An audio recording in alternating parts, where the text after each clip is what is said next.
انډیا به مقابله پاکستان د چیمپئن ټرافئ میچ کم چې په یو ای کې سکیجول له 27 فروری باندې د هغې چې کم ټکټونه وو هغه تقریبا د 4 ارب روپو پورې خرڅ شوي دي ځکه په یو ای کې دغه ټکټ کم سے کم قیمت چې کوم 125 او اخرنی ګران ټکټ چې کوم هغه 12500 روپو پورې ګران ټکټ خرڅ شوی درهم 12500 درهم نه تقریبا جوړیږي په اسان حساب باندې 9.5 लाख रुपए ته جوړیږي مطلب ګران ټکټ چې کم د انډیا او د پاکستان میچ خرڅ شوی دی هغه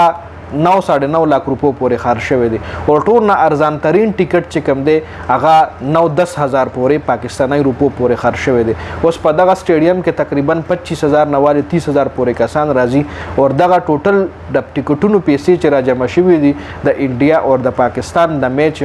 تقریبا 4 ارب روپۍ ته جوړیږي 4 ارب روپۍ کراس کړي نه دي خو 4 ارب روپو سره ټچینګ کې دغه اماونټ ته د انډیا او د پاکستان دی نه علاوه ایډورټایزرز نه به پی سی بي په دغه میچ کې څومره پیسې ګټي راغې ما تاسو نه شو کولی ځکه خو وایي چې د پاکستان او د انډیا د میچ نه بغیر آی سی سی د په یوې ایونټ کې په یو ټورنامنټ کې هم پیسه نشي ګټلی څومره پیسه چې د پاکستان او د انډیا واحد میچ ګټي دومره ټول ټورنامنټ نه ګټي څومره چې د پاکستان او د انډیا میچ ګټي جی نو دا د هغې میچ حوالې سره اپډیټ شو ډېره زیاته مننه والسلام